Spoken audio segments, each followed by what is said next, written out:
This is the MeTV Network, seen locally on WVEC's MeTV Hampton Roads. MeTV is memorable entertainment television. Hey, Quarantine Kerwin here, and while our Sven crew stays safe at home, we're bringing back a favorite movie in which a certain Frankensteinian father and his freaky family find it fitting to head to Great Britain to claim an inheritance. It's the often-requested Munster Go Home, which everybody and his uncle has been suggesting in view of the current situation should be renamed Munster Stay Home. You've got a point there. So I'll be back later, but now, start calling all stations. Okie-doke. Calling all stations. Clear the air lanes. Clear all air lanes for the big broadcast.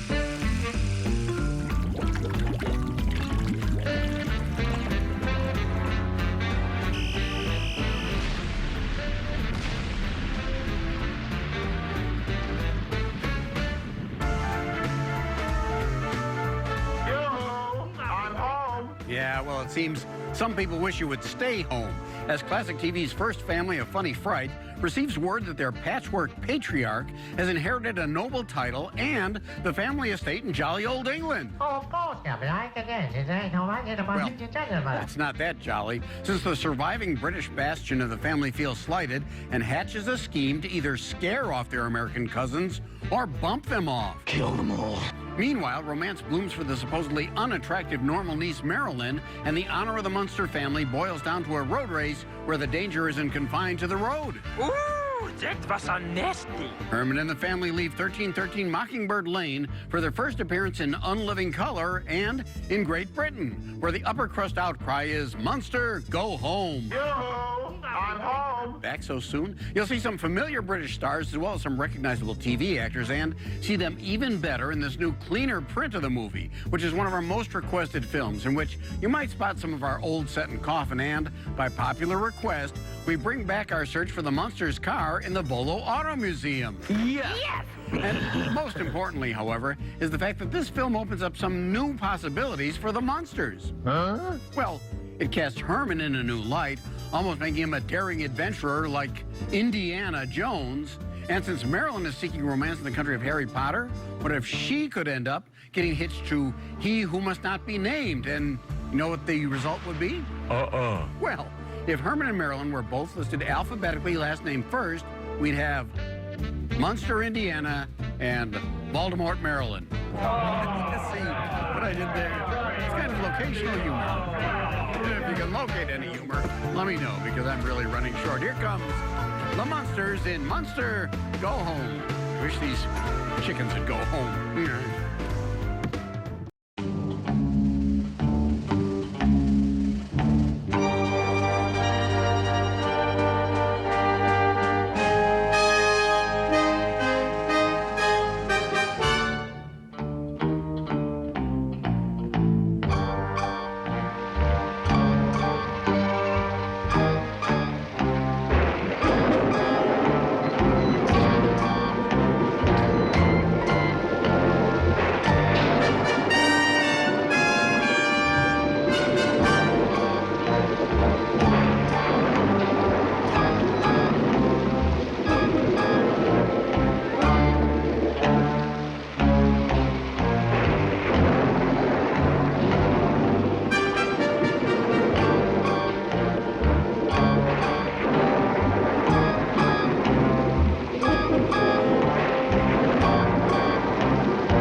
Sorry, I fell asleep. It's so restful back there.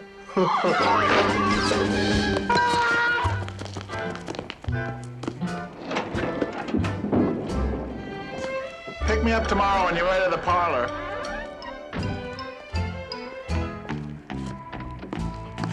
Best carpool I've ever been in.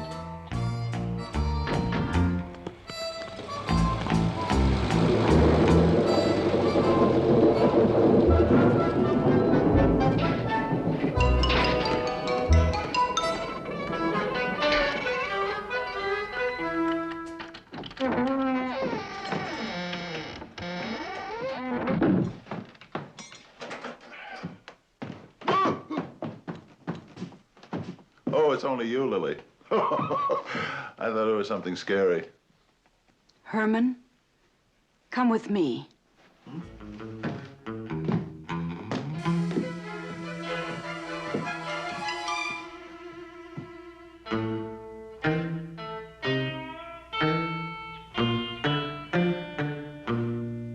Oh, what's the happy occasion? The reading of a will. Oh, goody. That sounds like a fun thing. Herman, an uncle of yours, a Kavanaugh Munster from England, has passed on. To coin a phrase, he went out like a light. Uncle Kavanaugh? I didn't know there were any English Munsters. Marilyn, dear, no matter where you go in the world, you can always dig up one of our relatives. Come on, let's open the will and see what kind of loot we got. Now, I want us all to remain calm, no matter what this says. Proceed, Lily. As usual, we Munsters will be the soul of propriety and decorum. I, Lord Kavanaugh Munster, 4th Earl of Shropshire, hereby convey and bequeath unto my beloved nephew, Herman Munster, my entire estate, lands, and properties, thereby investing him with the charter, duties, and title of Lord Munster, 5th Earl of Shropshire. I'm rich. I'm rich. I'm rich, I'm rich, I'm rich, I'm rich. I'm a lord, I'm a lord, I'm a lord, I'm a lord, I'm a lord,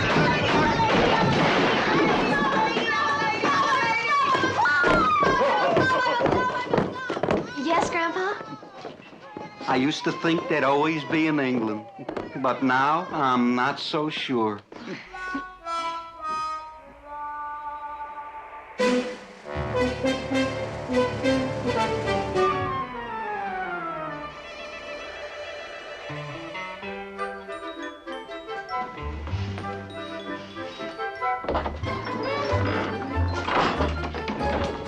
Hurry up, Grandpa, or we'll miss the boat. I'll be right with you. I'm just finishing up an experiment.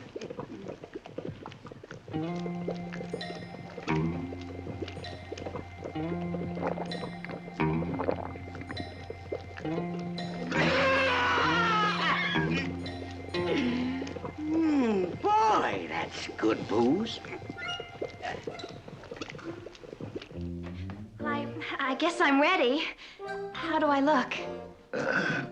Oh, fine, Marilyn. Just fine. Well, I'm all set. I'll just check my portable laboratory. You know, I can't go anywhere without my little goodies. Come on, Marilyn. I've got my surfboard. Let's go. Dear, I wish there was something we could do about Marilyn. Poor unfortunate thing. Well, don't look at me. She's your sister's kid, you know. No one on my side of the family ever looked like that. Oh. Well, maybe she'll meet some nice boy on board ship and fall in love and get married. Yeah, we could use some fresh blood in the family.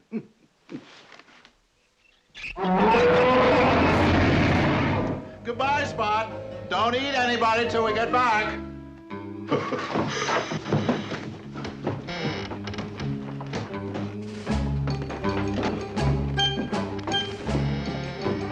Herman, don't forget to lock the door. Oh.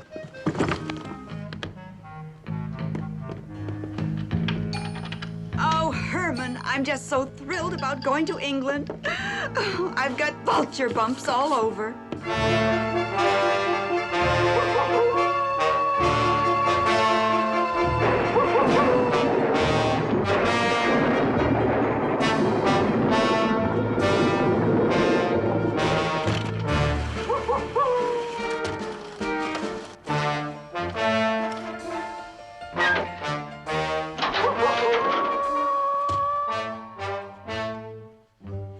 Alfie, no need to go all goggle-kneed every time we makes a pick-up here at Munster Hall.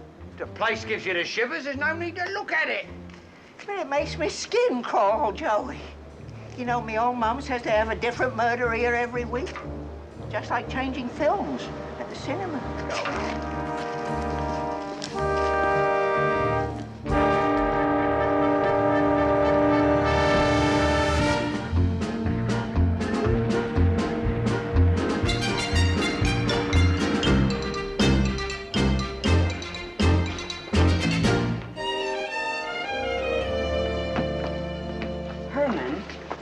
Yes, dear? Do you have a feeling we're being stared at? I don't know why. I've gone to great lengths to remain incognito.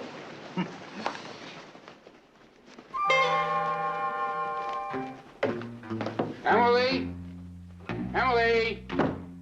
Emily, where are you, Emily?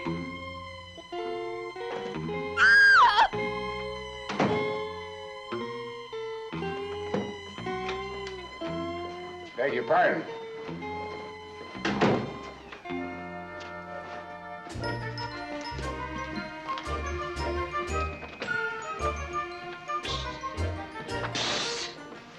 Oh! Can I do anything else, sir? For me? Oh, thank you. Oh, Grandpa! It's okay, kid. I'll catch you later. Grandpa, your stateroom's right next door. And Marilyn, yours is right across the hall, dear. Good. I'll go and unpack. Oh, Marilyn, if you should happen to meet any strange men on board, be sure and speak to them. That's right, dear. Don't let your unattractiveness make you self-conscious. Yes, Uncle Herman. Hey, Mom, look at this neat place for me to sleep. Oh, yes, Eddie. It's mahogany and even has handles on it. At night, you'll feel right at home. Mom, how come Pop inherited an English title? I thought he was made in Germany. Well, you see, Eddie, at an early age, your father left Dr. Frankenstein's lab in Germany. That's why today they have shatterproof eyewear. That's gotta hurt. You know, it came as quite a shock that the Munsters left America, so much so that a lot of their neighbors in the land of classic TV came by to pay their respects, although some seemed confused about what kind of farewell this was.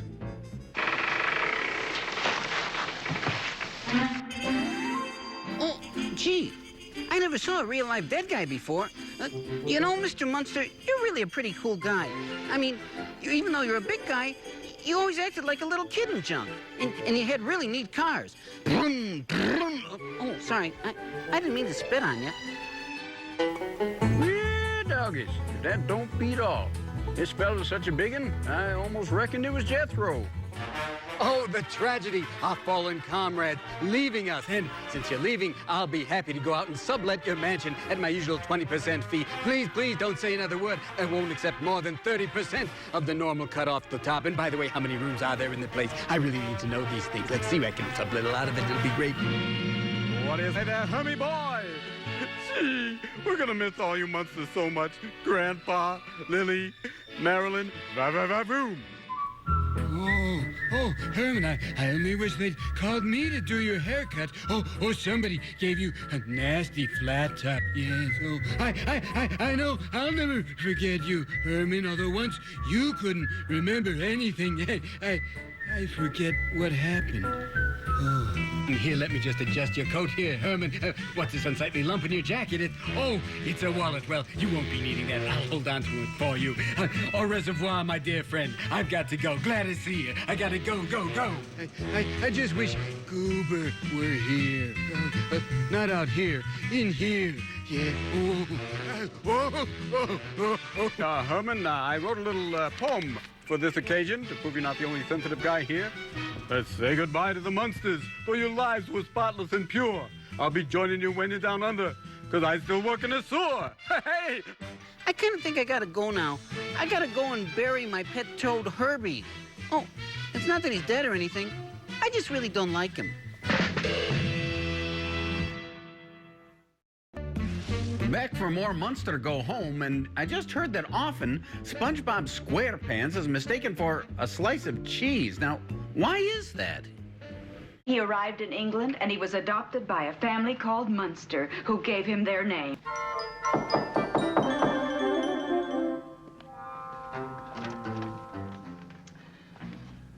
Oh, Emily.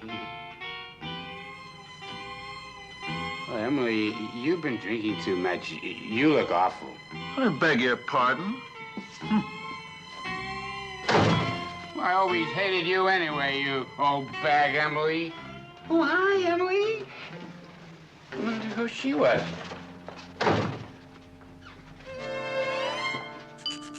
All ashore that's going ashore. All visitors ashore. Oh, dear Herman, I just hope we don't have a rough crossing. A bit of rough weather would only quicken the pulses of an old salt like me. Like the Viking of old, I'm looking forward to the sea spray, the white caps, the rolling blue waters, and the rise and fall of a great ship. Heave-ho on the bounding main!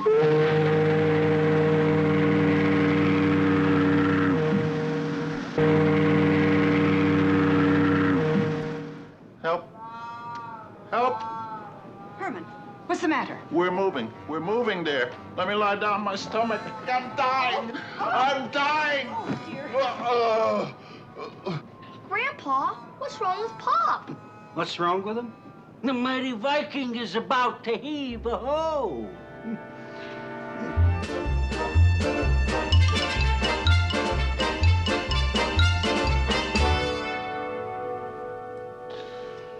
Herman, you've been in bed now for 2 days.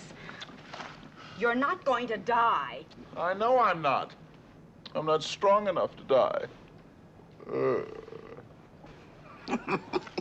Relax, Herman. Eddie and Marilyn are down in the hold right now, getting my portable laboratory out of our car. I'll whip you up a seasick potion, have you back on your feet before you can say, Jack the Ripper.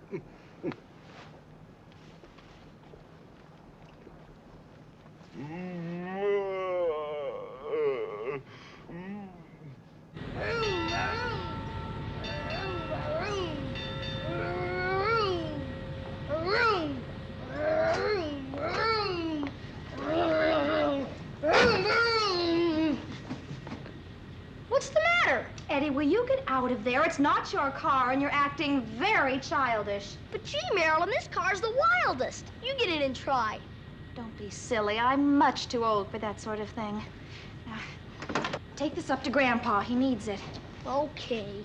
But since you got to be an old lady of 19, you don't want to have any fun at all.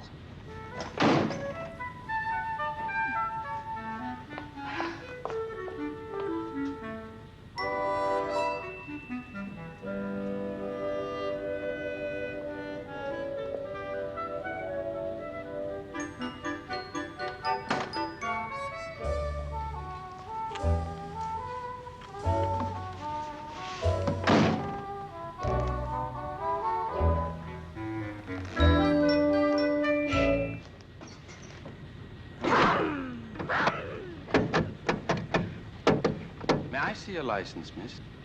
Oh. Excuse me, is this your car?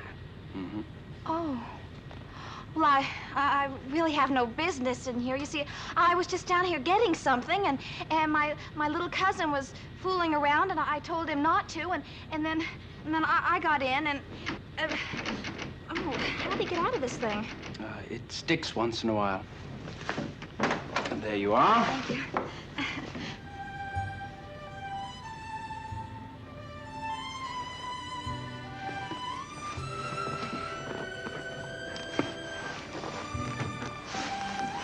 Girl has trouble getting out of these things. Yes, I think the Italians designed them that way. I've been racing it in America. What do you think of it? Oh, it's real cute. My dear girl, one does not refer to a Ferrari 3-liter overhead cam GT Spider as cute. Formidable, magnificent, sexy perhaps, but never cute. Oh, I'm sorry. Would you like to see the motor? If I'm not keeping you from anything. Not at all.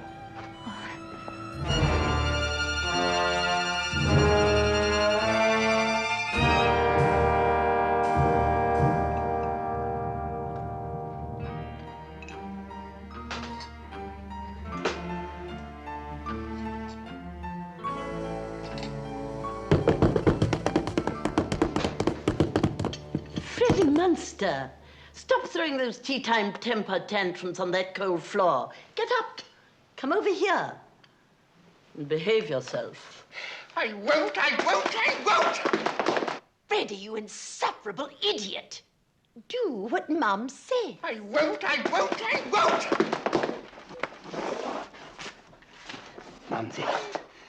Mumsy, this American rotter sends us this wireless, says he's coming on Wednesday, bringing his family, and he has the audacity to sign it Lord Munster.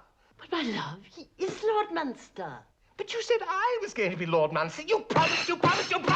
Stop sniveling, you clot! You knew Father hated you and took his morbid revenge out on all of us by willing everything to this American relative. Well, I still say we should have hired somebody to do him in.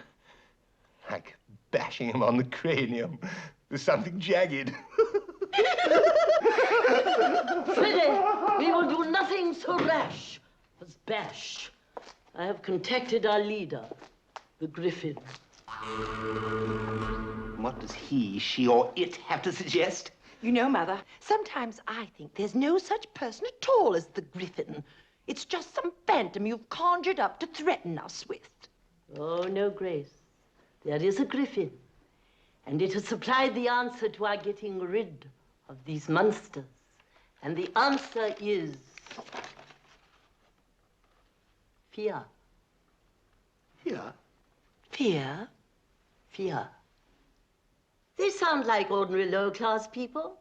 They should frighten quite easily. So, we are to allow them to come, and then I bash them on the cranium with something jagged. Oh, Mumsy, how wizard! There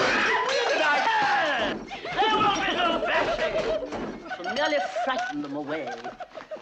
Yes, Mumsy.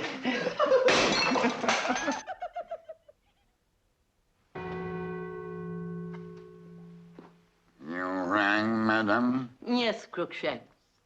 Run along now, children. Mumsy. Freddie! Put that battle axe back where it belongs. Yes, Mumsy. There's a love. Ah, the poor dears. They don't really believe that there is a Griffin. But we know better, Crookshank, do we not? Indeed we do, madam. Indeed we do. I don't believe in all this Griffin rot, so I've taken matters into my own hands. What have you done now, you horrid gap-toothed Gilpin? Well, I've arranged to have a little bon voyage package sent to Cousin Herman. I think my scheme will bear fruit. Bear fruit. Bear fruit? I don't get it. No, but he will.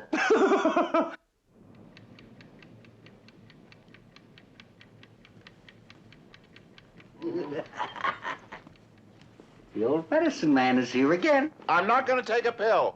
Not. Lily, I think you're married to the original chicken of the sea. Herman, you've been seasick for 3 days, and you're spoiling the trip for all of us. Now, you take Grandpa's pill this minute. No. Not unless he takes one first.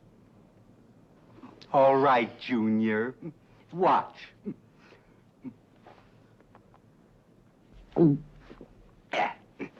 Now, you see, stupid? I've been prescribing these seasick pills for centuries. Why, if it wasn't for these pills, Columbus would have discovered America hanging over the rail. Grandpa. What? Look at your hand. Mamma mia.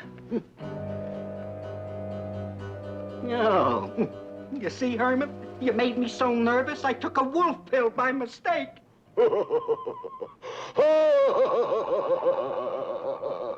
You dumb old mad scientist, you. Grandpa, this is serious. What are you going to do? What am I going to do? I'm going to hide. I hope I can make it to my cabin in time.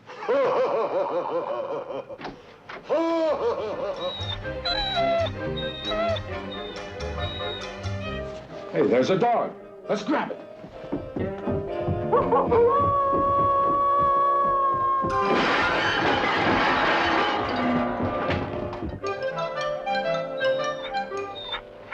Do you have a leash I could borrow? Oh, I'm sorry, ma'am, but all pets have to be confined while on board. Oh, dear. That means he'll have to miss the captain's party tonight. Well, I guess we'll have to pick him up when we dock tomorrow. I'm afraid that's impossible, ma'am. You see, English law requires that all pets must be quarantined for a 6-month period. Oh, quiet, Father. I'm trying to think. But back in Mayberry, they can just check themselves in and out of the kennel cages just like Otis Campbell. Excuse yourself, Otis. Let's return to Munster Go Home, where it seems Herman is struck by sudden pride in his country and actually wants to get involved with a political party. I wanted to go up the party and put on funny hats and be obnoxious and talk too loud and get stoned. Uphold the American image abroad.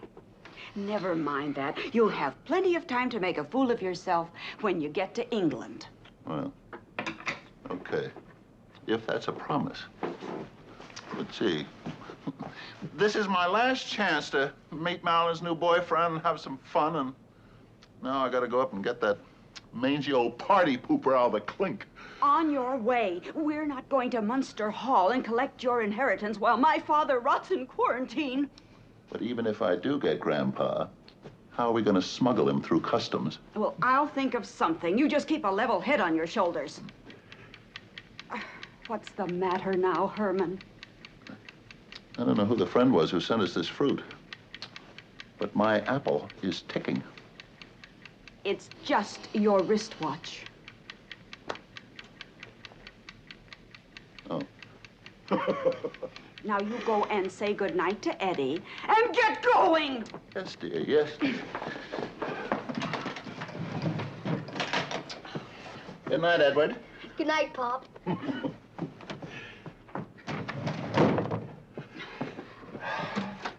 Herman, give me that. Ooh.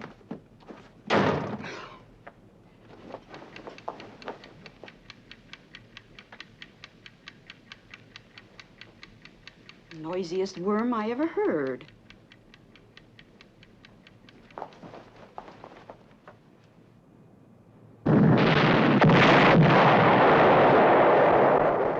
Oh, goody. Thunder.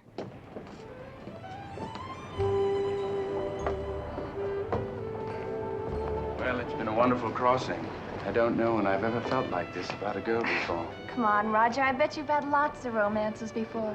Well, I might as well be truthful. 8 or 10, perhaps a dozen. How nice for you. I'll never forget my first one. It was a Triumph. You don't have to be that truthful. Well, there's nothing to hide. It was a Triumph motorbike, and I was 16 years old. Puppy love. Then my taste got more sophisticated. There was a Loganda, an Alvis, a Bentley, an Alfa Romeo, ending with that luscious Italian beauty I have tucked away below decks. What's the matter? All of a sudden, I feel so inadequate. As if I should have fenders or something. Not at all. Your standard equipment will do very nicely. Roger, do you always have to joke? Well, what makes you think I'm joking? Well, it's happened before. There was this boy back home who said all kinds of nice things to me, and, well, I guess he was joking because when I brought him home to meet my folks, all of a sudden he just disappeared and I never saw him again. Marilyn, I've never been more serious in my life.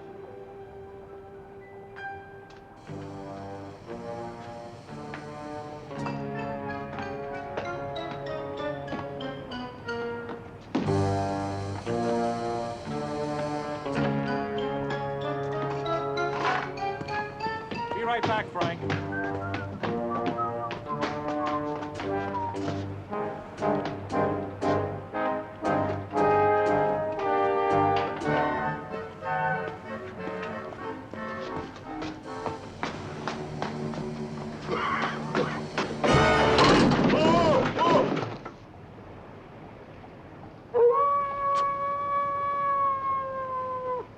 You hear that? I saw a movie once where a dog howled like that, and the next thing you know, he turned back into Lon Chaney Jr. Come on. Well, there you are, you dumb old wolf, you. I'll be out of here in no time.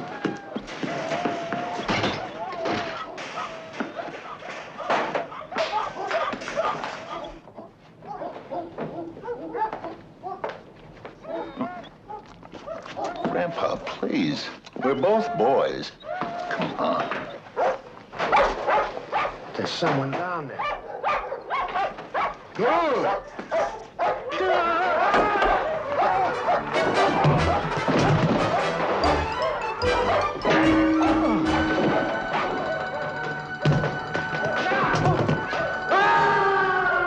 That's a strange way to act. I guess they're just not used to being in the presence of royalty.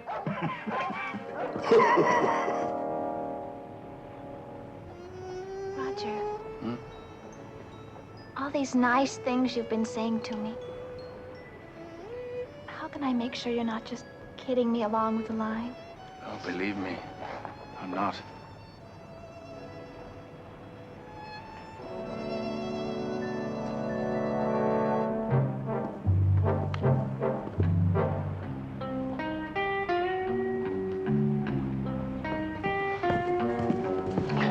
What's wrong?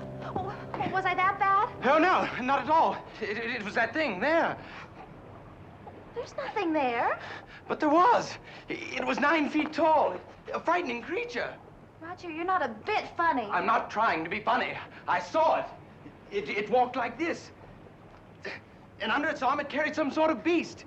It was wearing a dinner jacket. The beast was wearing a dinner jacket. No. The beast was naked. I mean, it wasn't wearing anything.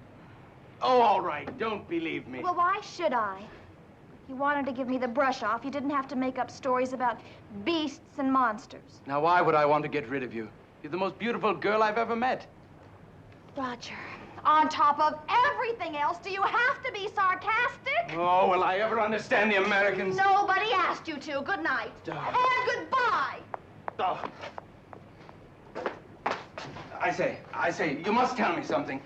Did you just see a hideous giant with a ghastly green face? I see them all the time, friend. All the time.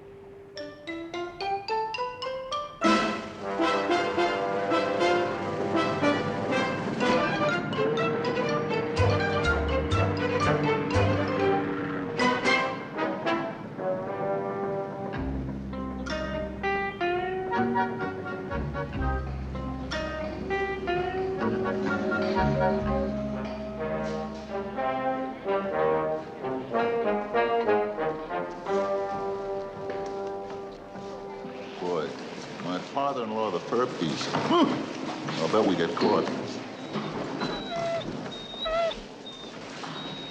We should have said so on board ship. There's nothing we can do about it now. Excuse me. British subject? Yes, but I have to get off and see a girl. I'm afraid British subjects must wait here for health clearance. You don't understand. I made a terrible mistake with her last night. Consider yourself fortunate, old boy. I've been married to my terrible mistake for 34 years.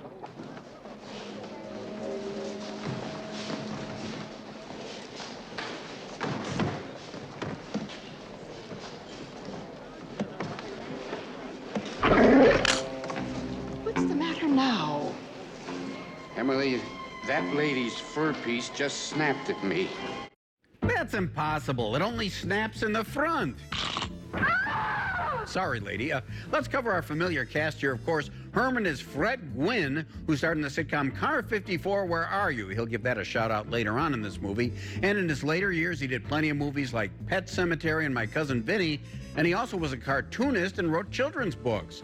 Lily is Yvonne DiCarlo, who was a movie star from the 40s through the 50s and took the Munsters role on TV to help pay her injured stuntman husband's medical bills. Grandpa Al Lewis was a New York actor who eventually appeared on Broadway, was Schnauzer on Car 54, Where Are You?, and was a horror movie host on TBS. Eddie is, of course, Butch Patrick, who starred in the Kroft Brothers' Lidsville show and helped create MTV's The Basement Tapes. And making her only appearance ever as Marilyn is Debbie Watson, who played Tammy on TV and in movies. Among our British stars are comedian Terry Thomas, who's appeared in Vincent Price's Dr. Phibes films, and Hermione Gingold, British comedian, who starred in Gigi and The Music Man. Turn off the bobble machine. Not that Music Man. Please turn off the bobble. The great John Carradine plays the butler Crookshank, but on the Munsters TV show, he was Herman's boss, Mr. Gateman. Some other familiar TV faces in this film: Richard Dawson of Hogan's Heroes and the original Family Feud, Bernard Fox, Dr. Bombay of Bewitched, who was also on Hogan's Heroes, MASH, and The Andy Griffith Show, which also included Jack Dodson, Howard Sprague. I like him.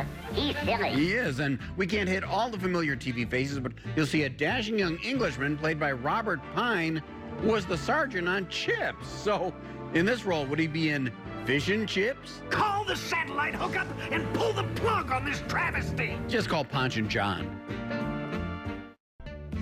Back to Munster Go Home, where there is family turmoil. It seems Grandpa in his old age has started chasing women, and Lily wants him to change his ways, but Herman doesn't think it'll happen. I'll bet your dumb old father never turns himself back from a wolf.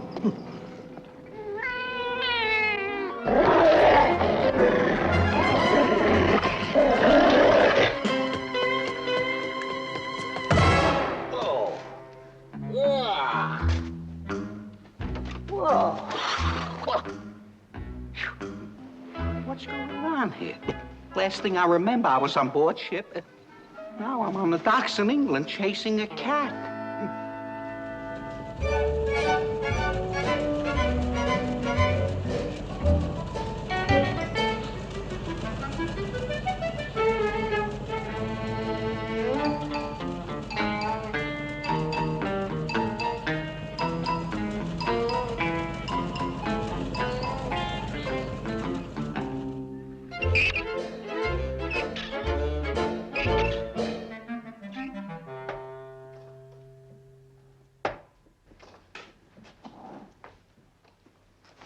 And where's Mr. Hennessy, our proper proprietor tonight, Millie? He's absent on urgent business. You got any complaints? Not likely. How you two blokes continues to bring them boxes in and out to Munster Hall is clean past me. We picks them up, we delivers them to the express office, we get well paid, and that's the whole of it. Hey, tell me something, lads. Cross me heart and hope to die it'll go no further. You ever took a look inside them coffins you cart about? They ain't coffins, they're boxes. And besides, who wants to open a box and chance what's going to look back at you? Well, now look what you went and done. You fair punctured Hennessy's jugular, you have. Weird it is. Everybody knows that there's a dread secret about that place. You ever run into the secret of Munster Hall? Not us. We makes our deliveries, we makes our pickups, and we don't go prying about, right, Alfie? Right. Too frightened, eh, lads? No, not at all, not in the slightest. Nothing frightens old Alfie. Be a good lad and look after the pumps, eh? Right. A nice slice of cake to yourself. Right. Sort of makes you wish it was your birthday.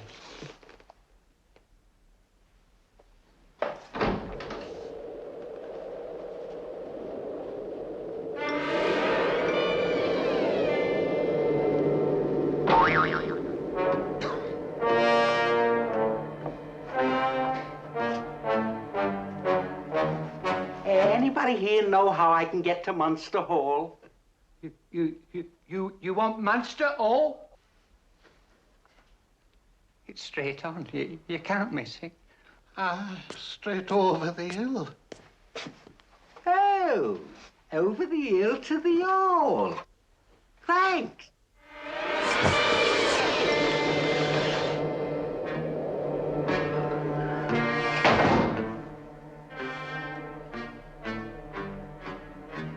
Now I'm frightened.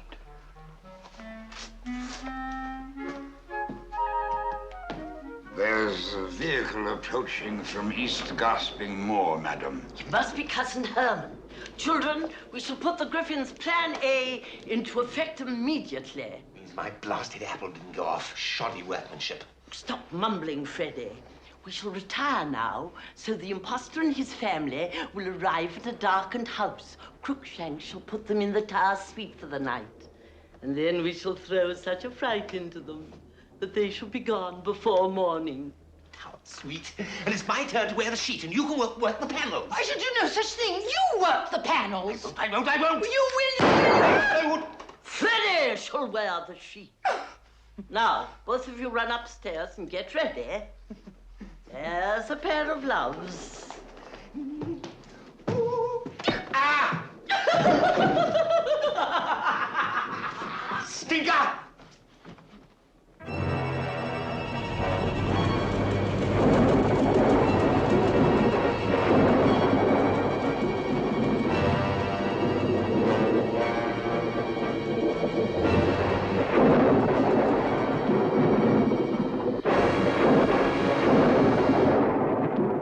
Did you ever see anything so beautiful in your whole life?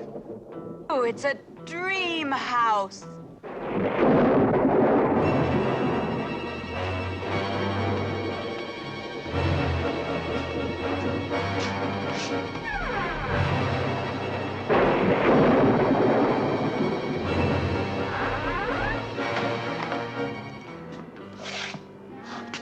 The Americans are here. Good.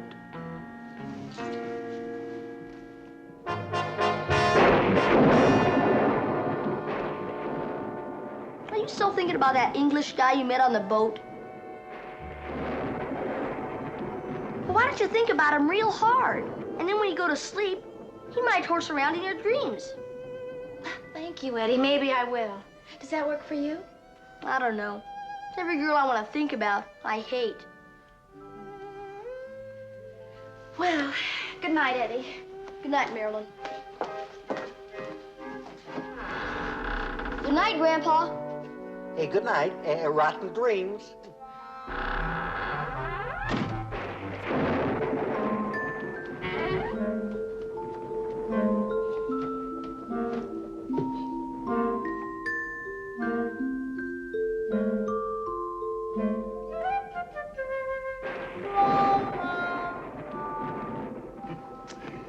You know, I just can't get over it, Lily. To think that this is mine. All mine. I know, Hermie, baby. But get some sleep now. I want you to look nice when you meet all your relatives tomorrow. But I just can't sleep, dear. This place is so beautiful. The decor absolutely sends me. And the architecture knocks my brains out. Listen, what's that?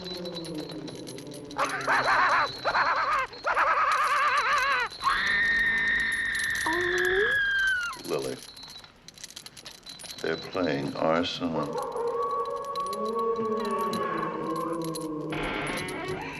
Look, Bumblebee. Oh, they even have sliding panels.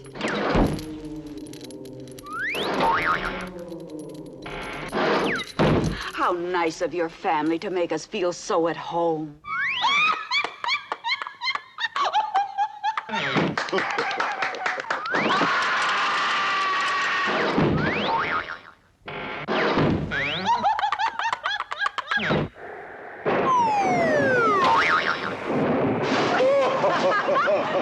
Lovely, lovely.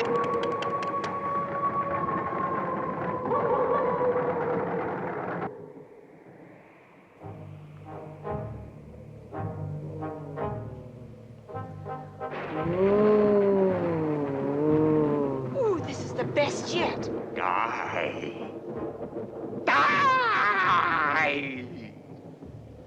How do you do, Mr. Dye? I'm Herman Munster, and this is my...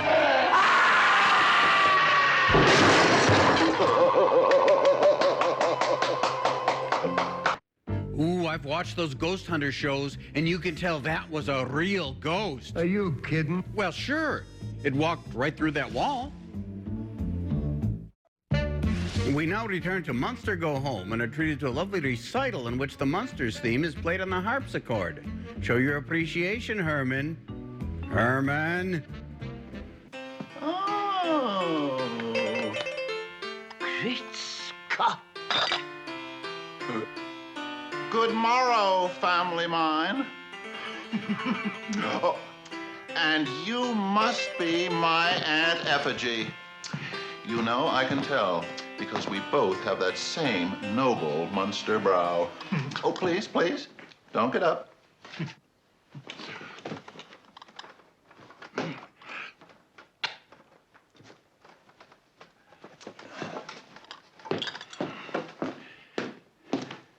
And you must be my cousin Freddie.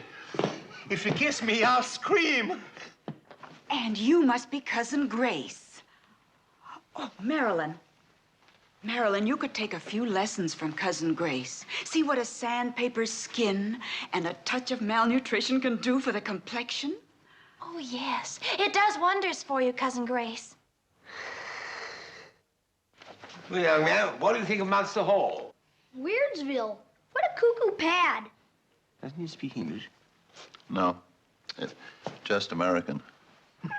May I get you a bite of breakfast, Governor? Oh, thank you very much, Crookshank. But I am not a governor. I never even made alderman. I am a simple man, a man of the people. You may call me Lord. I'm Lord Munster. I'm Lord Munster, not him. Not he, Freddie. The objective pronoun always takes the nominative case. I don't care. I don't care. I'm Lord Munster. I'm Lord Munster. Mums, Freddie's bashing his head against the wall, and if he opens a vein, he'll ruin the drapes. There, lovey. You shall be Lord Munster as soon as ever we've thought of a tidy way of disposing of the great oaf. Monty, I know it isn't my birthday, but let me do him in. You do him in, you selfish beastie. Psst. Don't you remember what a psychiatrist said about sharing? Sharing? I'm against this share the wealth business. Very un-British. Here you are. Oh, double gins this early in the day, chaps? We got all some more of them boxes over to Munster Hall, sir. The squire. Your honourable. It takes a brace of double gins to screw up enough backbone to walk through that miserable gate, Squire. Why, it's disgraceful. Disgraceful. Those monsters sneaking about the country for 300 years, popping bodies into ditches, poisoning the neighbors' cats, and all of them absolutely despicable politically, of course. They ought to be shot. Ought to be shot. Ought to be hung, drawn, and quartered, the lot of them. There they are. Blast you.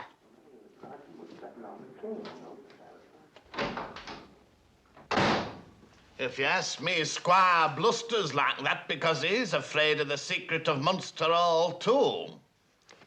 Mr. Hennessy here could fill you lads in on that. Why, when he was head groom out at Munster, him and the Lady Grace was like two peas in a pod. I suppose when you've been around animals for a long time, it's very difficult to tell one horse face from another. Right? That right, Mr. Hennessy? And my private life's no concern of the likes of you. What I know about Munster Hall, I keep to myself. Now, you look out for the customers, my girl.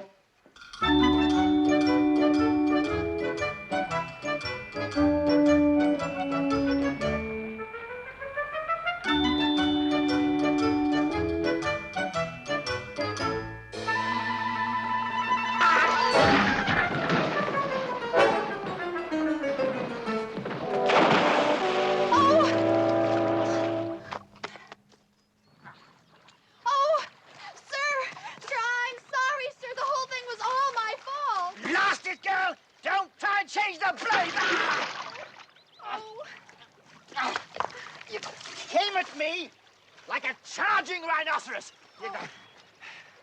Your fault, you say? Yes, sir. You see, I was thinking of someone else. Of something else. My dear young woman, do you realize this is the first time I have ever been apologized to by one of your generation? Why, it calls for fireworks at the very least, what? Come down here, lad. Come on down, blast it, and meet this perfectly charming colonial girl, huh? Really, Squire? Good heavens, Lester. Must you trumpet all over the house like a wounded wildebeest? I suppose my husband brought you home to meet our son, my dear. Of course I have. Time he met someone with decent bone structure, instead of those thin-lipped wallabies he finds up in London. I mean, look at the girl. She could give us a dozen grandchildren without even noticing. Are you coming down? Yes, Dad. Marilyn. Roger. I say, they might at least have the decency to wait until I'd introduced them.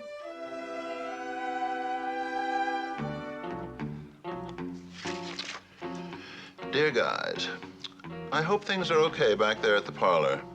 Well, here I am at Munster Hall.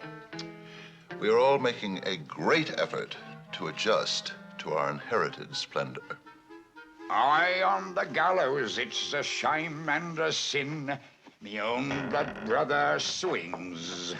He was innocent, but I turned him in for a cask of ale and 9 shillings. Where'd you get the hot rod, Sporty? Oh, it's you, sir.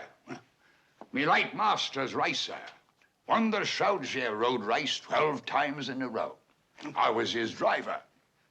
In the 13th race, I hit the wall at East Gosping. That's what scrambled your bones. I always thought Squire Moresby forced me off. Dirty work at the crossroads, eh? Always was a grudge race between the Munsters and the Squire. Even her ladyship was quite a driver in her day. We always had hopes a Munster heir would come along and bring the trophy home again. Unfortunately, young Master Freddie hasn't got the stomach for racing. Even as a baby, he got car sick in his perambulator. Thank you, Bridget. Roger will be down as soon as he's made himself presentable. Yeah? Yes, my dear. A Moresby car has won the Shropshire Trophy for 5 years running. And now it's Roger's turn to carry on. Oh, I see a Lord Munster won it from 1910 to 1922. I'll bet that was Aunt Effigy's husband. Did you say Aunt Effigy, dear? Are you by any chance related to the Munsters? Why, yes. My Uncle Herman and Aunt Lily just inherited Munster Hall. I thought you knew. Young lady, we haven't had a Munster on this property since 1820, when we caught one of the rotters trying to poison our well. You mean you don't like the Munsters? They're loathsome creatures. Really, Roger should have warned us. In the old days, miss, we'd have set the dogs on you. Well, I don't think that'll be necessary.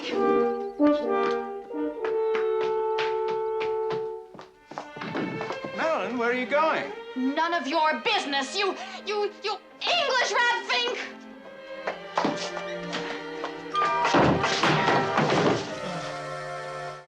Funny, I thought he'd have grabbed her frame.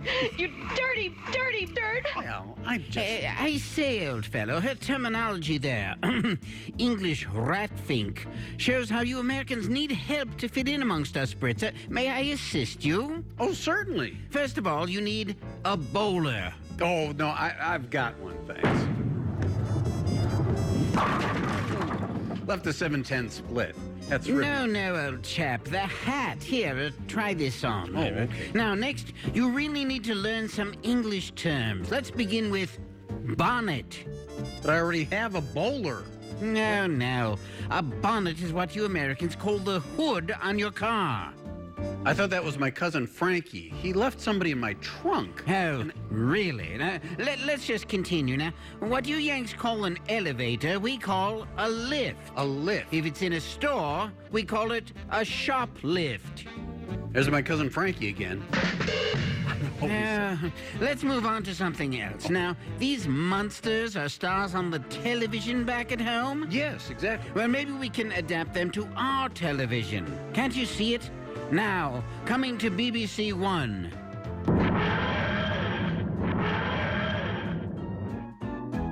Doctor Who Cares? I get it, Doctor Who Cares. Get your TARDIS. I came in TARDIS this morning and they docked my babe. So would you like to buy some Girl Scout cookies? Munster Go Home now continues as Lily attempts to become a contestant on one of those Cake Boss shows, making her specialty Tarantula Tiramisu. Let's see if they accept her.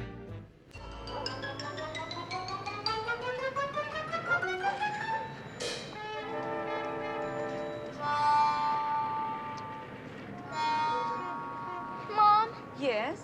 what are tomatoes? Oh, that's the way they pronounce tomato here, dear. Why?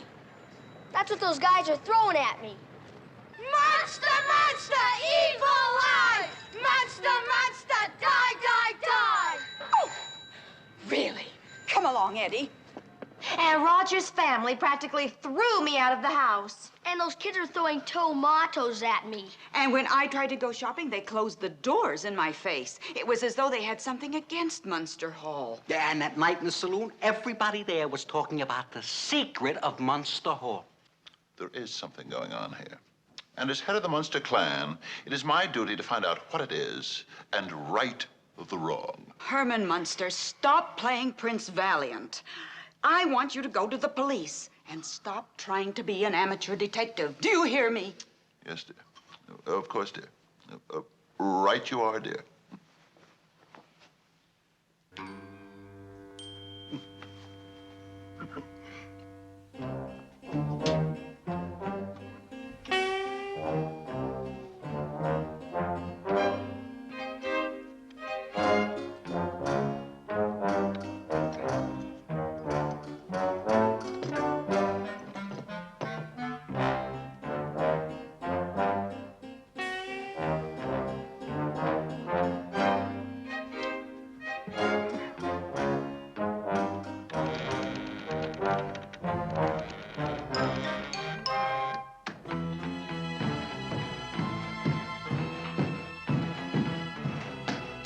Come on, Grandpa. Herman, don't you understand? We have to be absolutely quiet. All right. Absolutely quiet. Herman! Dumb old flag.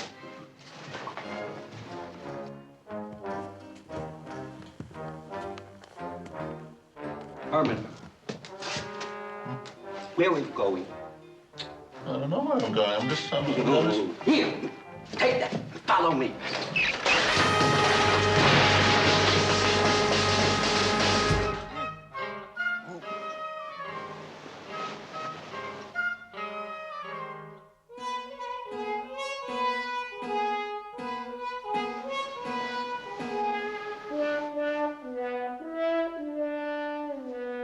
There's gotta be a basement under this place.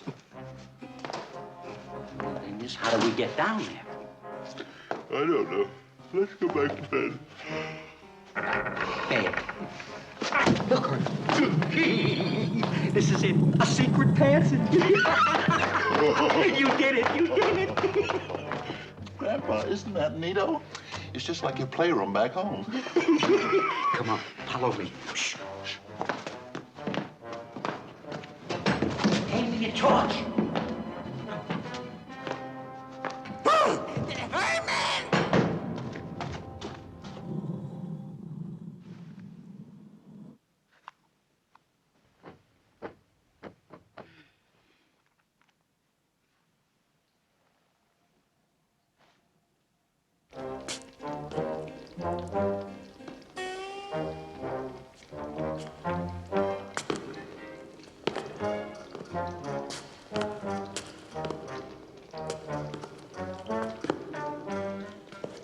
Herman, I must ask Freddie where he gets his slime.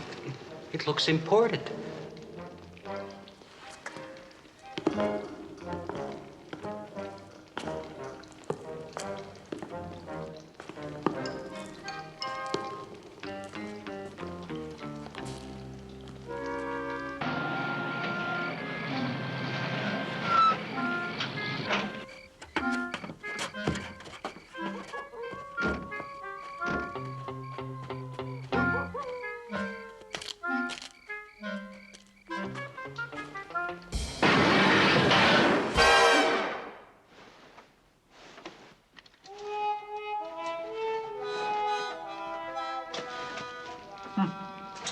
Funny place to put a gate.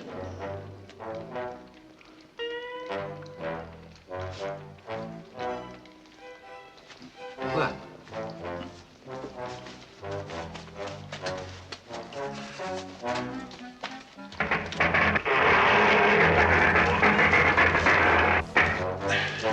After you, Grandpa. Oh, thank you.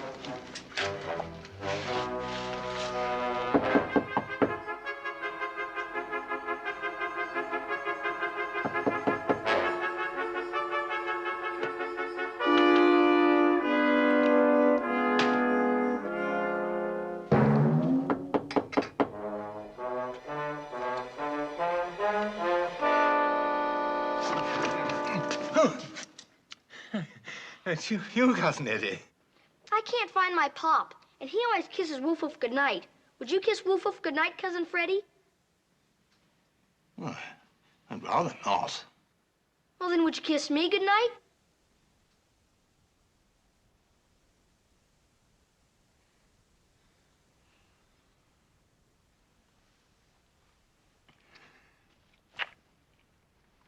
Thanks, Cousin Freddie.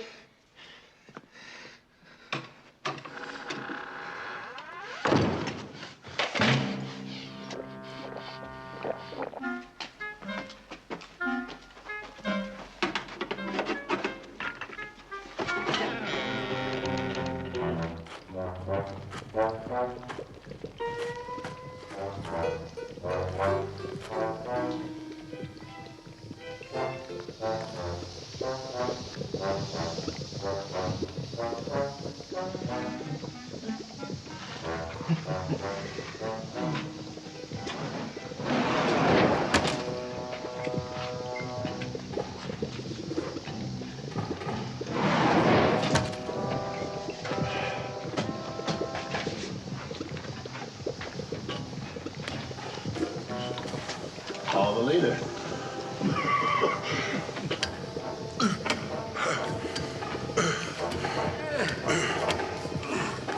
Herman, wait for me. I can't make it.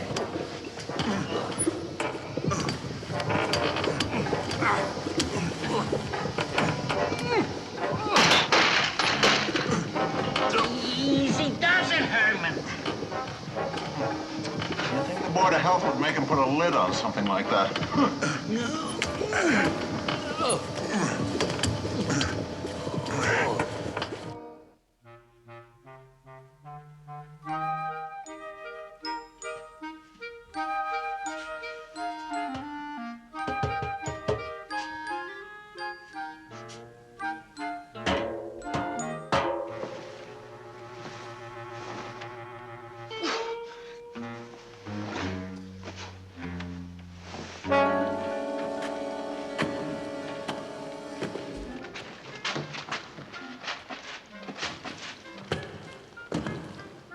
Elsie, I think I hear something.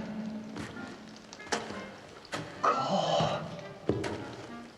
I hope it's only an earthquake. Let's get this over with.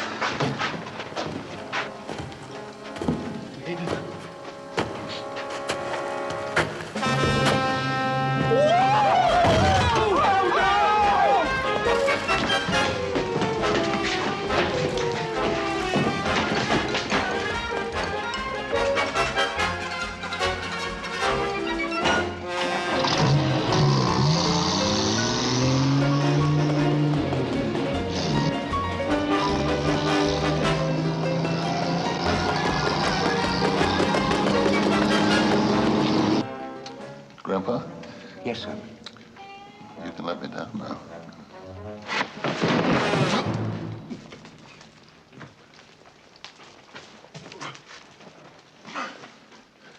Grandpa, what are you doing? Opening the box. Maybe there's someone in here who can tell us what's going on.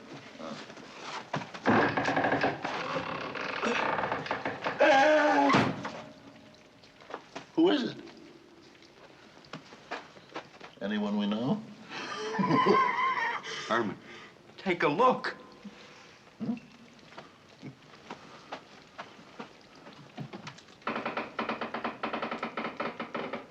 Oh! play money. Oh, and say, look. Here's a picture of Mary Poppins. But they left off her umbrella. Yeah, I know. And on the 10-pound note, they left off James Bond's exploding cigarette lighter.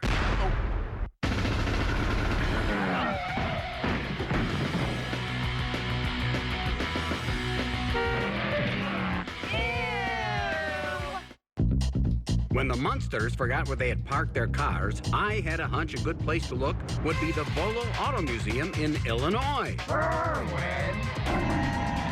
I could sneak in unnoticed. Hi, how are you? Well, so much for that. Hello! So I signed some autographs and met some interesting people before I began my search for the Munsters' cars. We found other people's cars. You know what this means? She gets a car, and she gets a car, and she gets a car, and never mind. I don't know if you know this, but when Michael Jordan had this car, he would usually issue a statement, "I'm backing up." See, it's a little basketball joke. Jumping gigawatts, Marty.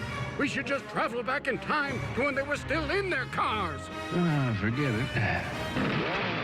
Oh, wrong car. And this is the wrong car, right? That's right. Zoinks. I think we're getting closer. Bats. You know, this has always been one of my favorite TV cars. Just a minute. Hello. What? No, he's not here. What? The other one? No, he's not here either. Oh, really? Same to you, fella. Some joker making a prank call. I don't know. Just, you know. What scared me about this is that it means somewhere there's a naked robin running around. But finally, I found it, the Munster coach, and I had the option to rent it. I won't return this with a full tank. I won't. Grandpa asked me to watch his car while he was gone, but I get the strange feeling that somebody might be watching me. Oh, darn. That old car is worth money. Oh, shut up, will you? Well, it's been fun. Gotta go. Bye-bye. Svengoolie here with the official Svengoolie studio set, complete with coffin, rubber chicken, and action figure. It won't be here for long. Order now on Svengoolie.com. Gonna get you kids some more milk. Oh, let's return to Munster Go Home, but there's something I don't understand. When you weigh them, why does Kate Winslet weigh less than Sandra Bullock? These are English pounds. Herman, there's something going on here. Where? Where? In there. Come on.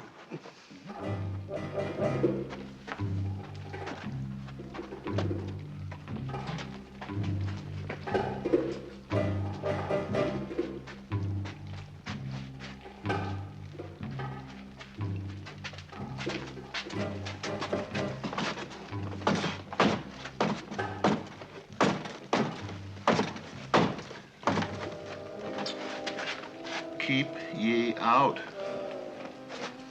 Oh, Herman, come back here and open the door. Okay.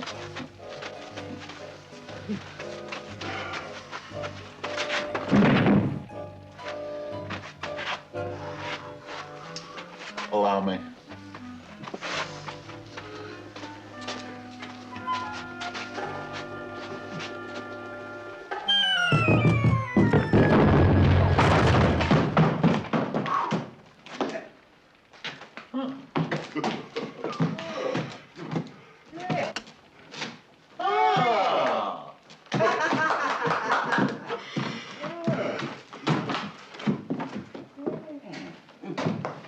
Photo engraver.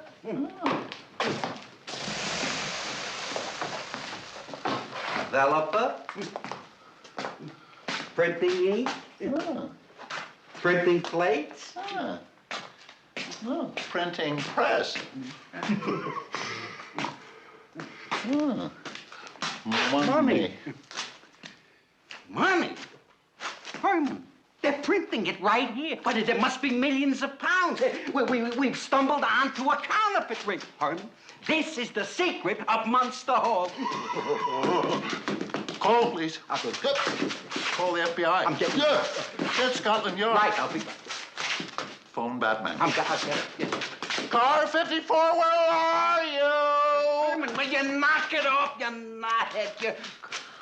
What are we gonna do? What are we gonna do? I'll tell you what we're gonna do. The first thing we're gonna do is we're not gonna tell Lily, Marilyn, or Eddie and get them all upset. No.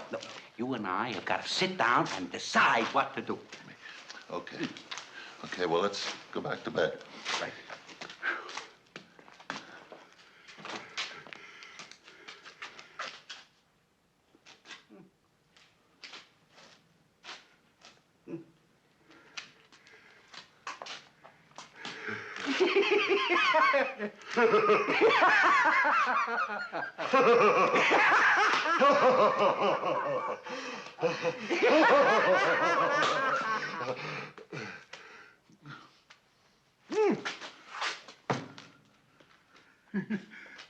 Out!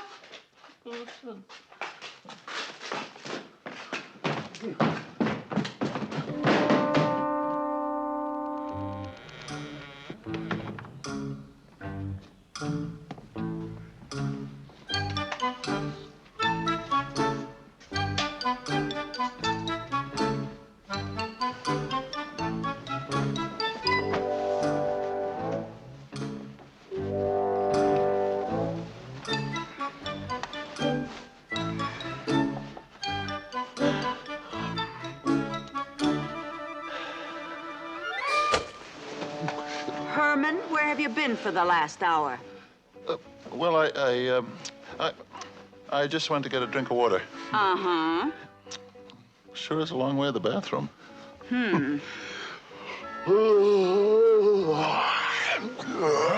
Now, you listen to me, Herman. Herman?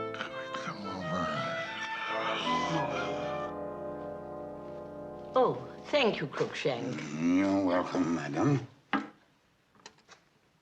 Cousin Herman has discovered the secret of Munster Hall? How terrible. Bound to tell the police. And you know how stuffy they are about counterfeiting. Well, I shouldn't think so.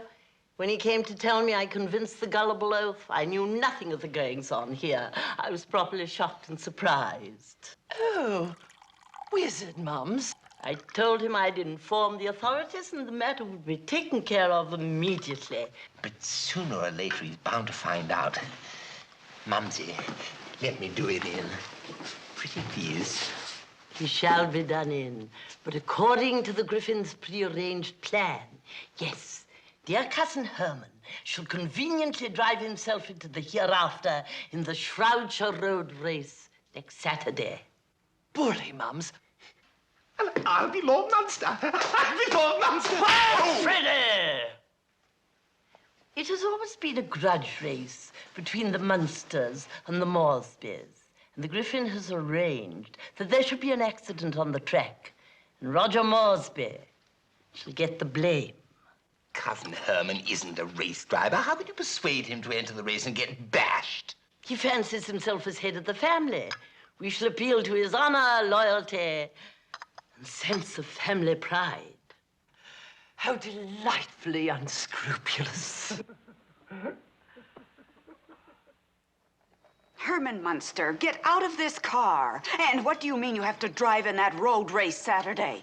But, Lily, dear, I promised Aunt Effigy I would uphold the family honor. Roger insulted our Marilyn, and Aunt Effigy said it was either this or fight a duel. And you know I don't have a gun permit. Herman, will you forget the race for a minute? What about that little matter we discovered last night? I discussed that little matter with Aunt Effigy, and it's all been taken care of. You think I'm stupid or something? Hermie, baby, they'll have experienced drivers in that race. Well, you could get killed. Lily, dear, you don't seem to understand. I'm an English lord now. Tally-ho!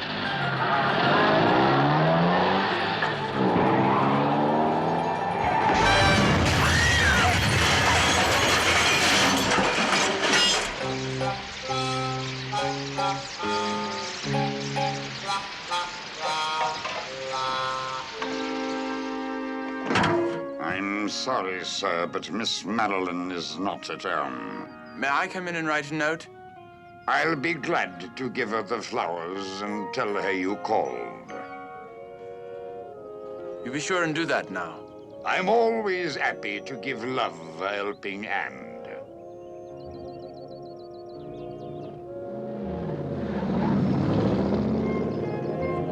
Adolescent swine.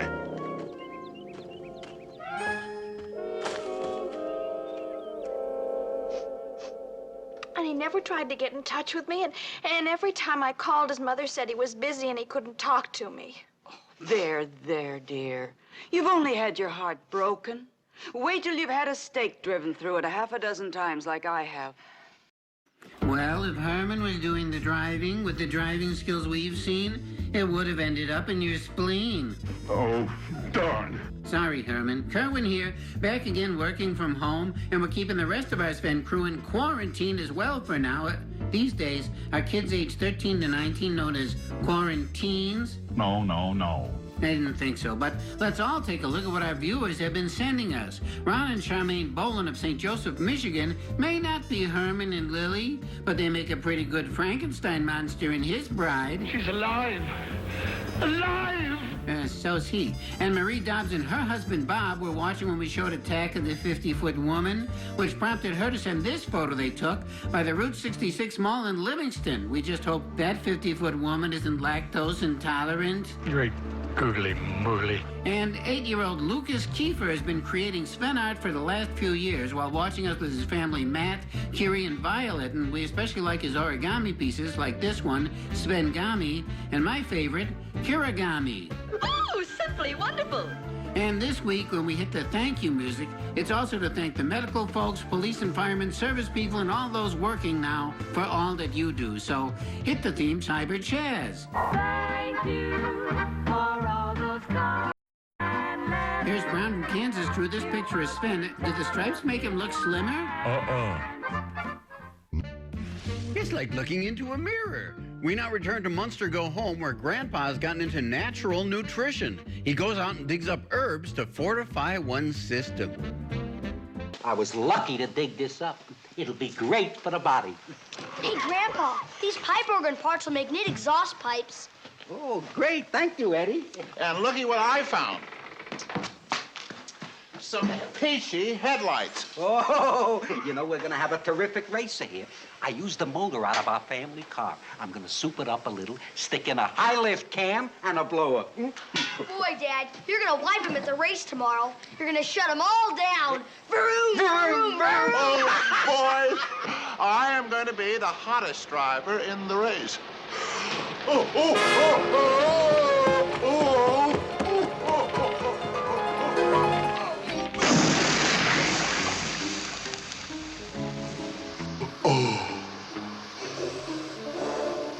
How sweet that is.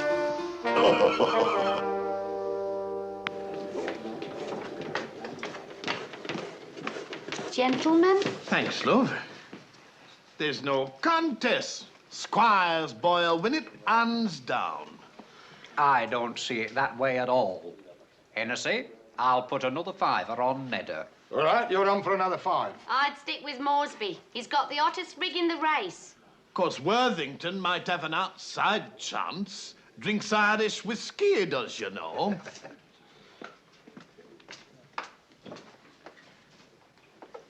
What's the matter with you two blokes? I've seen zombies at the flickers looking happier than you two. You'd have the wobblers too if you'd seen what we seen the other night at Munster Hall.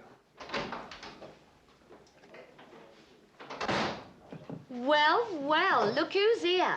Mr. Freddie Munster. Oh, we are honoured, aren't we? What'll you have, sir? Well, if it isn't Hennessy, our late horse groom. I didn't recognize you without a pitchfork in your hands. I must say you've cleaned up frightfully well. What's your pleasure, sir? We'll talk about that later. In the meantime, I'll have an enormous scotch and a teeny-weeny drop of soda. Oh, I say, Hennessy. Bookmaking, eh? You'll be smoking next. You care to make a little wager? I might at that. 55? £50 on your cousin, the American. Oh, no, no, no. On young Moresby. On the nose.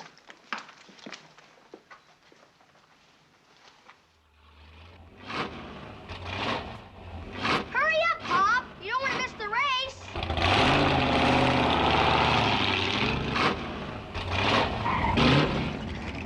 Boy, I can hardly wait to burn rubber in this rail. The race starts in an hour. Eddie and I are going to run ahead so we can get good seats in the grandstand. Good. Yeah, I don't want to miss it when you wipe out that Roger guy. Say, where's your Aunt Lily and Grandpa? They'll be along. They're in the house getting ready. Well, I just hope they don't get tied up and miss the start.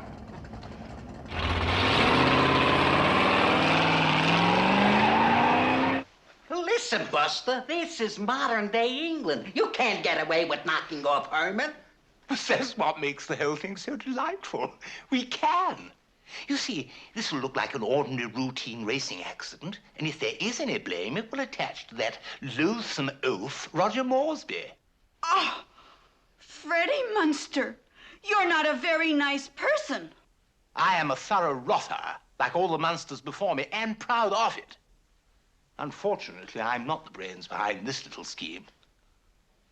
Well, aren't you going to ask me who is? Oh, don't be a spoil sport.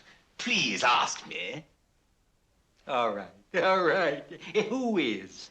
The Griffin. A brilliant character who set up this counterfeiting operation, knowing that the Munster reputation would frighten off busybodies. The Griffin also thought up this scheme for doing in dear Cousin Herman. Oh, you can't get away with this. We'll go to the police. Well, who will believe you, you silly billies? The accident will take place in broad daylight in front of hundreds of people. Do make yourselves comfortable, won't you?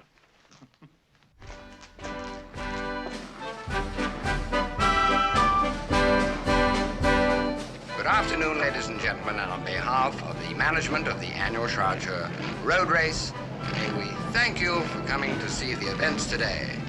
We can assure you you're in for an exciting time. So sit back, relax, and have fun. The first race will begin in approximately 5 minutes.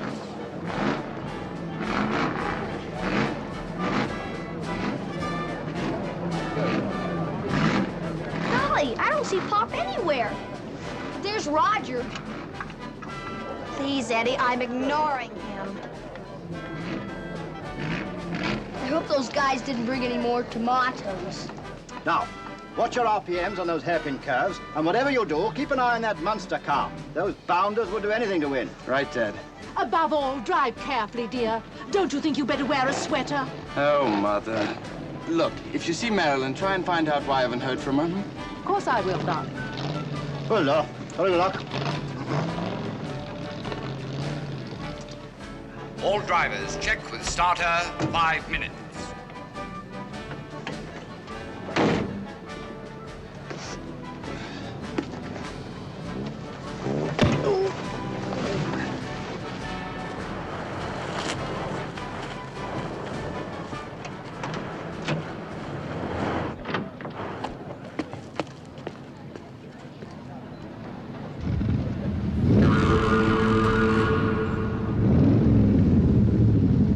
All right, now, Lily. A 1, a 2, a 3.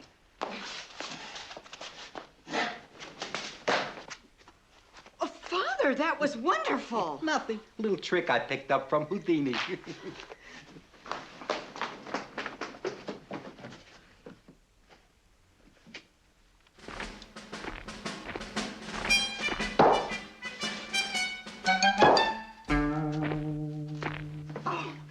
Oh, we just have to get out of here and warn Herman.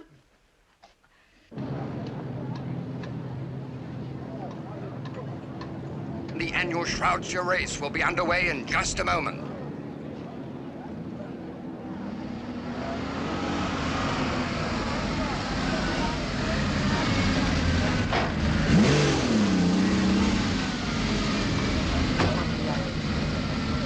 There's Roger. I thought you were ignoring him. Oh, yes, I forgot.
Oh, I say, what's this?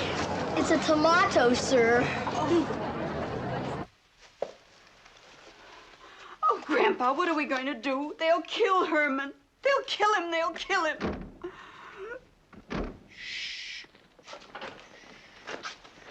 Wait a minute. There's somebody coming.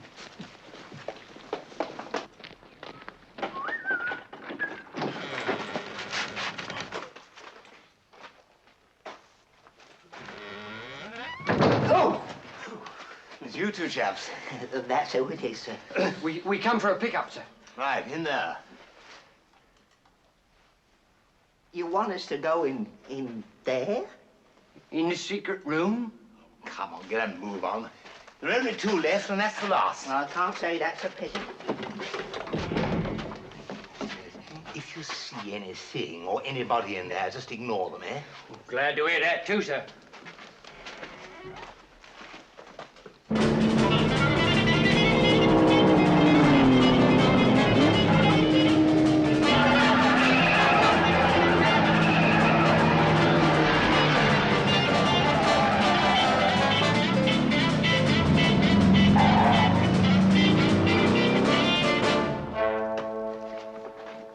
That's the two of them, sir. Good, Sheriff.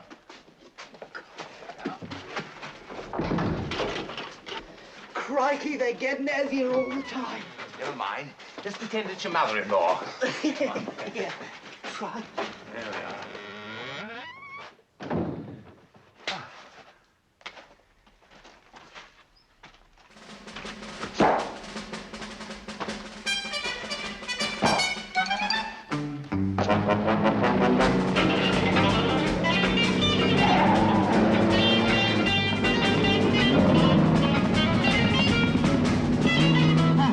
I do believe it's time to take it out of first.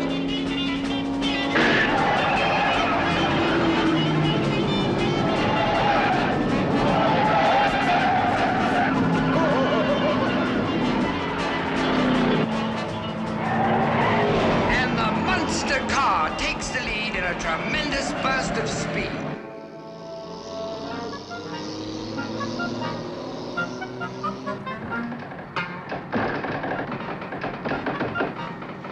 Joey, your stomach's growling again. It is not. It's your old joints are creaking, mate. It's your stomach. And I say it's your joint. Joey, Yeah? whatever's creaking and whatever's growling is creaking and growling from back there!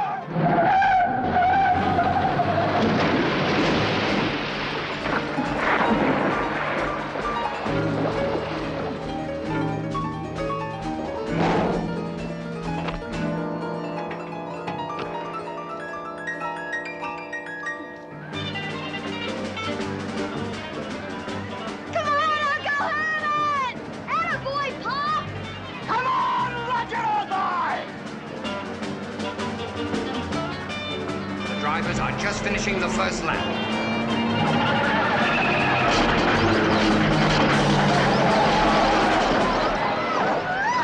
Roger must have had steering wheel trouble. Oh, trouble nothing. He's trying to wreck my Pop. Roger, how could you? Ew, you're right. The stuff is flat. Get Eddie another cadaver cola. Ow! All right, now, don't be stingy with the bacon grease. Better make it diet. Next week on Svengoolie, Paul the Exterminator. What are you talking about? We've got bugs. Big ones. It's the Deadly Mantis on the next Svengoolie. Saturday at 8, 7 Central on MeTV. Now the exciting conclusion of Munster Go Home, and I'm actually directing the TV coverage of the big race. Okay, I need somebody to get me a shot of the lead car. Take the shot now.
tree.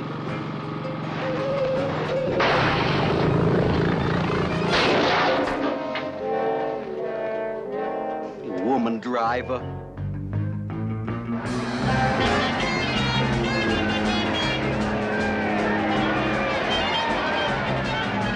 How's it going? All right.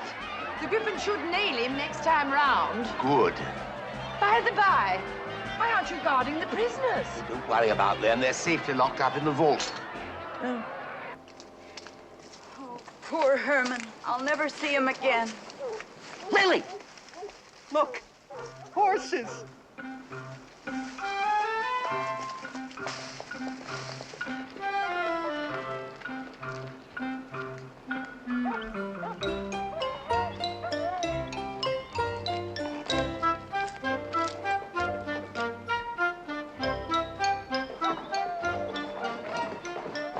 Grandpa, what if we get caught? Listen, it won't be the first time I was hanged as a horse thief.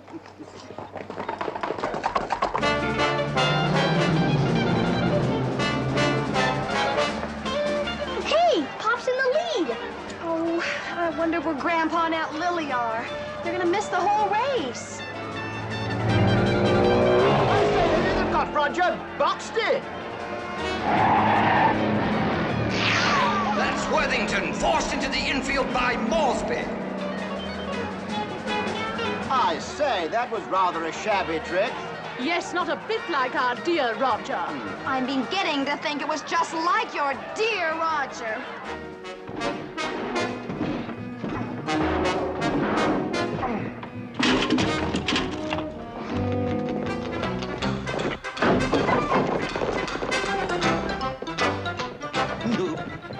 Next time I steal a horse, it's gonna have handles on it.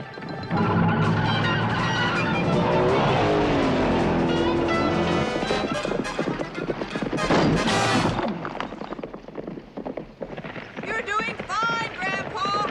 No one would ever know you've never been on a horse before. Oh, boy, I'll never make it on foot. Wait. Ah. Yeah, let me see. Yeah, look. Boy, I sure hope these pills aren't mixed up again. Hate to turn into Mr. Clean at a time like this.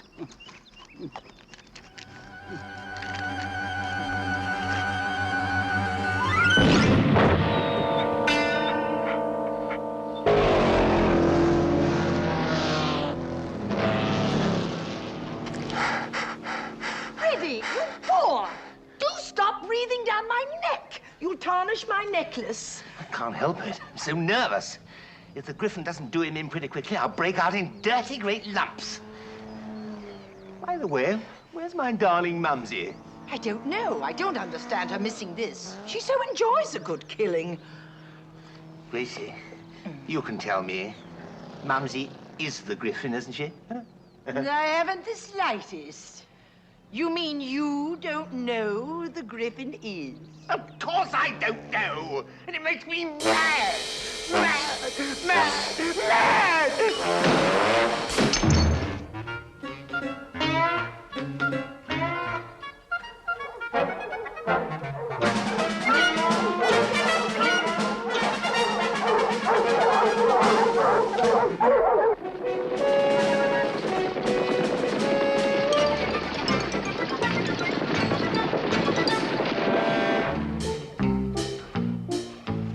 Halloo! The largest fox I've ever seen. Tally-ho!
What's the matter, fellas?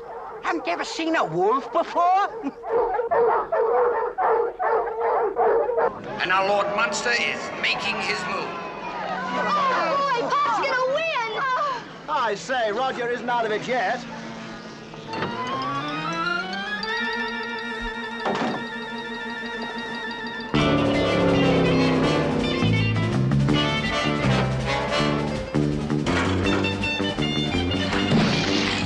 Oh, I say, Roger's pitman accidentally spilled oil on the track.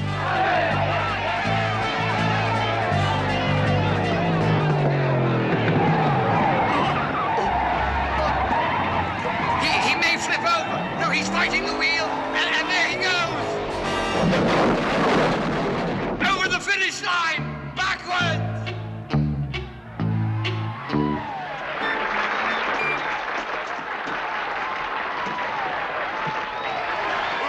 In a beautiful display of driving skill, Lord Munster is the winner.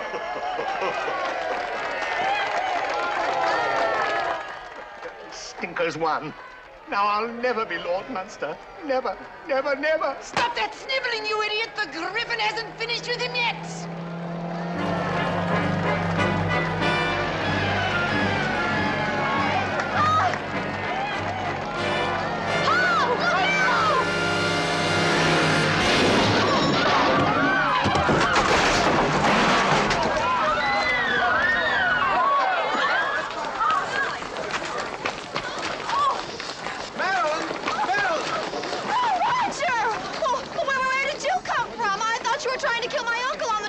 It wasn't me. Someone took my place. Oh, I'm so glad it wasn't you. Oh!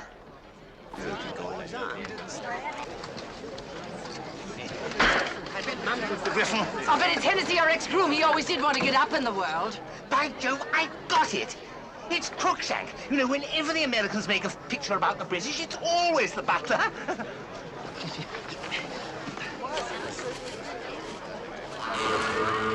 That's not our son. Millie from the pub, the Griffin? That's ridiculous. I thought you knew too much about sports cars for a barmaid. I say, chaps, what's going on? What's going on? This imposter's been trying to kill you throughout the entire race. Really? Well, I just put it down to poor sportsmanship. But why would they want to kill me? They're a bad lot, your lordship. Them Munsters would do anything to get the title back for Freddie, even to doing you inside. You mean that when I was forced off the road that he, she, and the oil, do me in? You...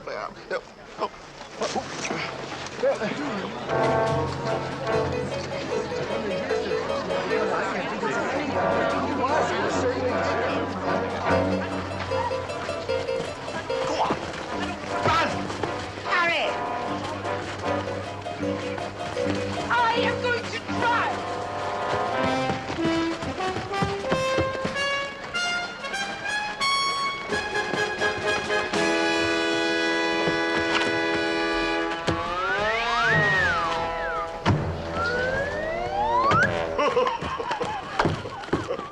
Oh, I say, what a filthy, rotten trick! Lady Effigy and the butler, sir. They're getting away.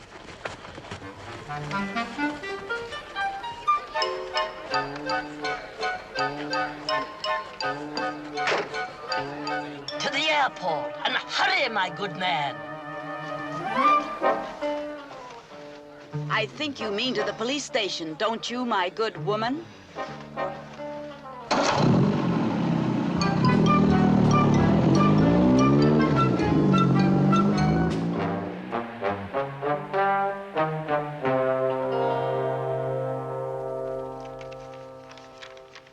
Dear guys, we are leaving now for home. It has all been very exciting. Millie the barmaid was Crookshank's daughter. He taught her how to drive, and Millie, under the pseudonym of the Griffin, set up the counterfeit ring. In return, Aunt Effigy promised her she would marry Freddie and become Lady Munster. That's why they kept trying to put me in a, as we say in our business, in a embalming condition.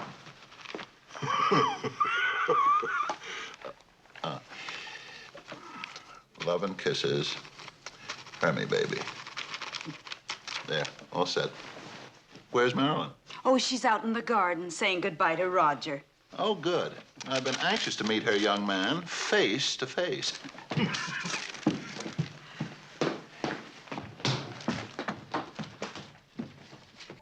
know, I think it's wonderful, your family giving this place to the town and all. Well, we were all homesick, and Uncle Herman just isn't the type to be a lord. Well,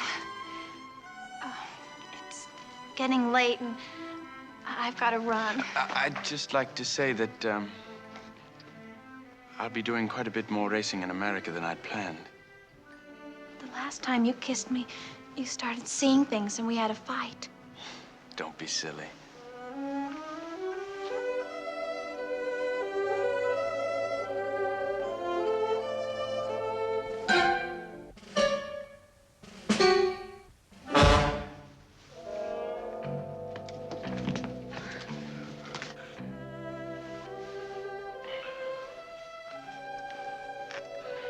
Don't tell me you saw something this time. Well, not a thing. Not a blessed thing.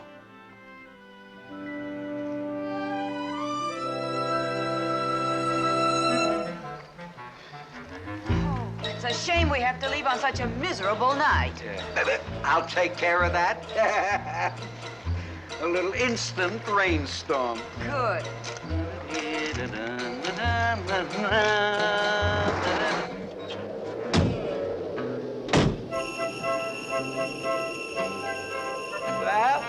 can't win them all.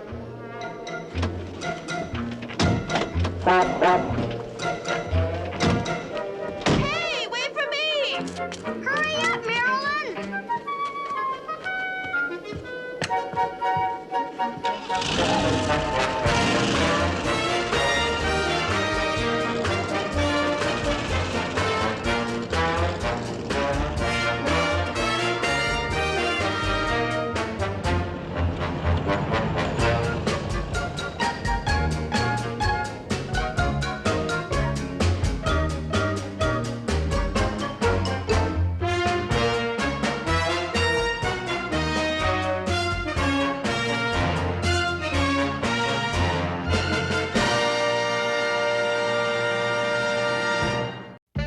Well, we all know that we coexist with Britain through a policy of fair exchange. We sent them the Munsters, and in return, they sent us Simon Cowell. You are the death of live entertainment. Well, regardless, we'll ignore various TV personalities from both sides of the pond next time when you'll see that once again someone has come to the door to annoy me when I'm closing the program. Let's go see who's at the door, shall we? Perhaps it's someone from Great Britain. And if we couldn't afford that, somebody from so-so Britain. You know, we have to make some sacrifices with our budget, because after all... Oh, Mr. Gooley, I love that big auto race in the movie, you know. I always wanted to be a race driver. I love cars, but I have to tell you, I get really nervous and frightened during the driving test. Oh, well, don't worry. You'll pass eventually. You don't understand. I'm the test examiner. So long, Screwy. See you in St. Louis. Blame him for getting nervous. I think he failed to examine that joke before he delivered it. And if he delivered it UPS, we would have gotten it tomorrow. Good night, everybody. And so ends The Munsters Go Home. I think we're going home now, kids. Thank you so much for joining us. We hope you'll be here next week for something else entirely. All right, one chicken has already gotten in the coffin. That's about it. You guys have too good a name. We'll see you next time. We'll aim for you to be here. See what I did there? It was kind of... Never mind. This is the MeTV Network, seen locally on WVEC's MeTV Hampton Roads. MeTV is memorable entertainment television. This is MeTV, Norfolk's home for memorable entertainment television. This is Hampton Roads. And he never tried to get in touch with me, and every time I called, his mother said he was busy and he couldn't talk to me. There, dear. You've only had your heart broken. Wait till you've had a stake driven through it 6 times like I have. Well, you're just lucky it wasn't Herman driving it. With his driving skill, it might have ended up in your spleen. Ooh, that's nasty. Well, with Herman driving around England, other Sven fans have hit the road elsewhere. For example, Kurt Martin and his family were driving around Doom the island of St. Lucia. Not even close. Kurt, his wife Robin, his sister Debbie, and brother-in-law Jeff were in the Piton Mountains and were all wearing their Sven shirts until, of course, they decided to go native. What do you say to that, Kerwin? It looks like they were trying to look like your face over their whole bodies. Dude, no way. Meanwhile, Mark and Laura Riley from Indianapolis traveled off to the land of Dr. Frankenstein and his monster, Bavaria, and proudly wore their Sven shirts in the Black Forest when they visited the castle of Mad King Ludwig. Mad King Ludwig? What is he, a German used car dealer? With prices like these, I must be mad. So much for humor. Yeah, and now let's head back to the States, specifically Spartanburg, South Carolina, where Jackie O, Jack Oliver, and Stan the Man, Stan Peele, do their Real Guys movie show on one of our sister stations. They were kind enough to say that I'm an inspiration to them. How about that, Kerwin? I think you misunderstood. They probably said when they saw your show, it caused some hesitation as to whether to do a TV show. Worst episode ever. Well, don't hesitate to check out Svengoolie.com, and please hit the theme for us, Chaz. Thank you for all those cards and letters. Jason Gerber made this picture of us, Kerwin. Who's that old bat? Oh, wait, that's you. This is MeTV, Norfolk's home for memorable entertainment television. This is Hampton Roads. Calling all stations.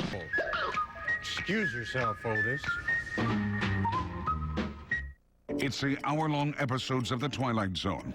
In the midnight hour of time. Sundays at midnight, 11 Central on MeTV. Let's return to... Are you kidding? Well, sure. It walked right through that wall. When MeTV's Super Sci-Fi Saturday night is over, Holy nightmare. Red Eye Sci-Fi is just getting started. Splendid. I can hardly wait. The overnight odyssey begins with Kolchak the Night Stalker. The moment that I go to sleep, I'm a dead man? Absolutely. Followed by Lost in Space, Voyage to the Bottom of the Sea, Land of the Giants, and Swamp Thing. The swamp is me. I am the swamp. It's Red Eye Sci-Fi. Tonight starting at 1 midnight Central, right here on MeTV. We now return to Munster Go Home. I only wish Uncle Herman hadn't wrecked that car so he could beat Roger in the race. Well, if Herman had been driving it with his driving skill, it would have ended up in your spleen. That's gotta hurt. It's not doing the bumpers much good either. Let's cruise through what some of our viewers have sent in. Here's some drawings that Victor Clark from Lexington, Kentucky sent to us. He and his dad Justin watch us every week, and get this, they think you, Kerwin, are funny. And I'll bet they think you are funny looking. That is so mean. Yes, but fairly true. From elsewhere in Kentucky, Allison Duncan of Henderson sent in this drawing of me looking pretty happy, and John Bostian from Jasper, Minnesota made this drawing that has both Kerwin and myself spreading our wings. I think you've been eating too many wings. That's why you're spreading out. Good night, fat boy. Let's widen out to show Michael and his collection of various Japanese monster figures. He loves when we show Godzilla flicks and is a huge fan. And while Herman may be driving in this movie, Tom was at the Chicagoland Speedway, and while wearing his vintage Sven shirt, drove the Jack Daniels car to 140 miles per hour. Well, folks, that is going to be a tough act to follow. But we can. Here's Daisy Meyer with a nice drawing she made of me. She's 12, and she and her dad always watch our show. It seems like I say that a lot. Shut up, dude. But it's what people tell me. And Alex and his family were at the New England Aquarium, and he was representing us with his Sven shirt, which I would guess was not available in that gift shop. No. Well, sorry about that. You can find him at the store at SvenGully.com, as well as other Sven goodies. Check it out and hit the theme for us, Chaz. Thank you for all those cards and letters. Pearl Sawyer says her cat Cookie is a big Sven fan. Now she keeps making her wear that hat and shirt. It's like looking into a mirror. Get Eddie another cadaver cola. Ow! All right, now, don't be stingy with the bacon grease. Better make it diet. This week on Svengoolie, It is always alluded to as Frankenstein. it's Bela, Boris, and Basil in the Universal classic, The Son of Frankenstein, on the next Svengoolie. Saturday at 8, 7 Central on MeTV. Now the exciting conclusion of Munster Go Home. Or something else entirely. All right, one chicken has already gotten in the coffin. That's about it. You guys have too good a name. We'll see you next time. We'll aim for you to be here. See what I did there? It was kind of... Never mind. This is MeTV, Norfolk's home for memorable entertainment television. This is Hampton Roads.